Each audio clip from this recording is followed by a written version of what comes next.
আছে সব আমাদের সতর্ক বার্তা। আমাদের জীবন যেন সতর্ক হয় সেই বার্তাগুলো এখানে দেওয়া আছে। সামনে আমাদের সময় আসতেছে সতর্ক হওয়া। পৃথিবীর প্রতিটি জিনিস সম্পর্কে আমাদের সচেতন হওয়া লাগবে, সতর্ক হওয়া লাগবে, বিশেষ করে জীবন সম্পর্কে।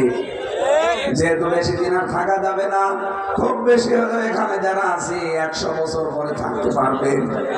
কথা বলে না কেন? 100 বছর না, আমার মনে হয় 70 বছর পরে সব আমরা খবরের নিচে যাবো। নতুন মানুষ এসে গাছীপুর আবার চাষ করবে।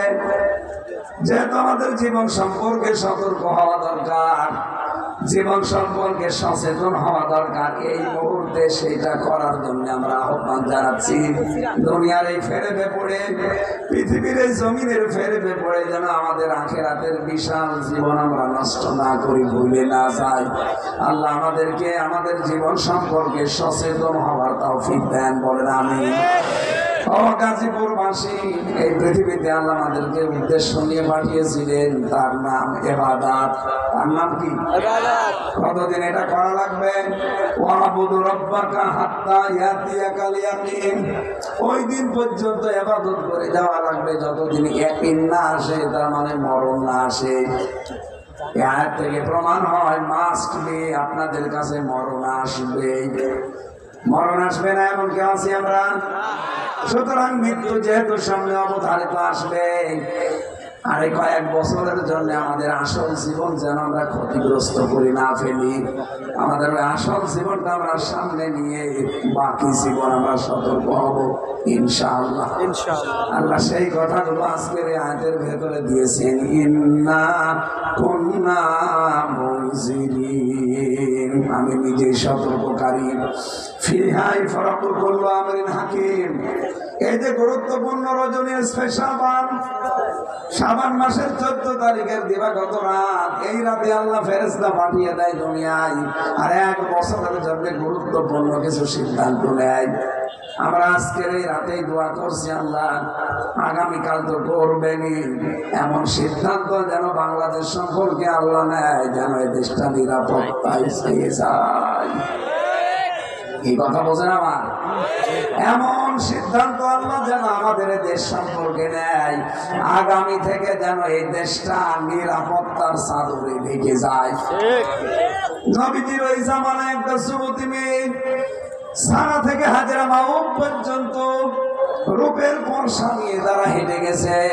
আল্লাহর ভয় ছাড়া তার ভেতরে কোনো ভয় থাকতো না। আমরা বাংলাদেশকেও ঠিক মেয়েদের জন্য ওই রকম বানাতে চাই, জনগণের জন্য আমরা ঠিক ওই রকম বানাতে চাই, যেখানে দুর্নীতি থাকবে না, যেখানে মানুষকে কষ্ট দেওয়া থাকবে না, যে দেশে আয়না ঘর থাকবে না, মিথ্যা মামলা যে দেশে থাকবে না, মিথ্যা সাক্ষী দিয়ে একটা মানুষের জীবন আপনি নষ্ট করে দেন। আপনি জানেন মিথ্যা সাক্ষী দেওয়া এটা কত বড় অপরাধ আল্লাহর কাছে। এই পৃথিবীতে যারা মিথ্যা সাক্ষী দিয়েছেন আপনার জন্য আল্লাহ জান্নাত হারাম করে দিয়েছে। এই 15.5 বছরে কত মিথ্যা মামলা, কত মিথ্যা সাক্ষী। আমি নিজে তো ভিকটিম দেখেছি। আমার বিরুদ্ধে যে 4টা সাক্ষী ওরা হাজির করেছিল, বলেন তো আমার নামে মামলা দিয়েছে আনসার আল বাংলা টিমের, আমি নাকি সারা দেশের প্রধান, অথচ ওটা কি আমি জানি না। যাদেরকে সাক্ষী হিসাবে নিয়ে এসেছে কুষ্টিয়া থেকে, জীবনে ওদের কোনোদিন নাম শুনিনি, দেখা দুপুরের কথা। পরবর্তীতে এই যে আগস্টের 5 তারিখের পরে মামলাটা পুরা ঢিসমিস হয়ে গেছে। ওই সাক্ষীদেরকে আমি নিচে যে বললাম, কি ভাই আপনার সাথে আমার কোনো শত্রুতা আছে? বলছে না, প্রশাসন আমাদেরকে ভয় দেখিয়ে টাকা দিয়েছিল, এই কথা না বললে আমাদের ক্ষতি হবে। এই ছিল দেশের অবস্থা। এক একজনের নামে ওরা মামলা দিয়েছে 300, 500, 700। বিএনপির এক ভাই আমার সাথে ছিল, পটুয়াখালী বড়মোড়ায় বাড়ি, 313টা মামলা ওর নামে।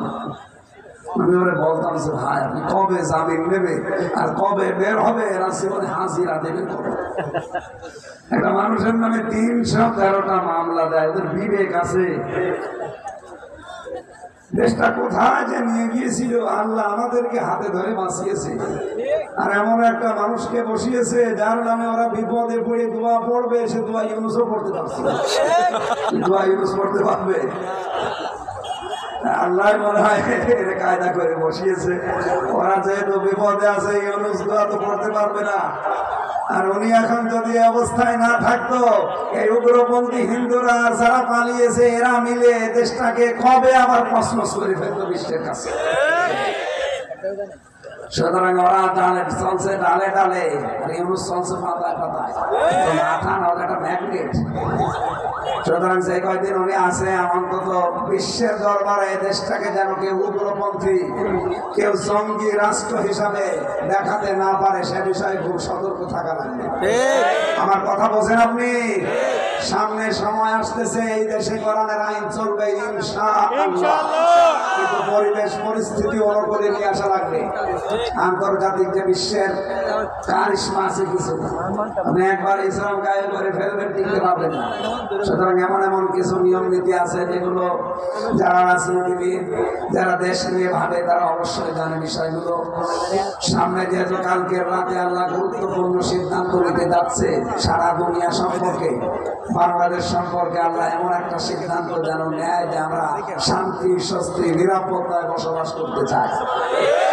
সেরকম একটা দেশ, কাঙ্ক্ষিত একটা দেশ আমরা আল্লাহর কাছে চাওয়ার মাধ্যমে আজকে আমি আমার কণ্ঠ এবং পরিবেশ শেষ করে দিচ্ছি। আগামীতে আবার আসলে আমরা কথা বলবো ইনশাআল্লাহ। রানী ভাইয়ের মুখ থেকে একটু সালাম বিনিময়ের পরে আমরা মোনাজাতের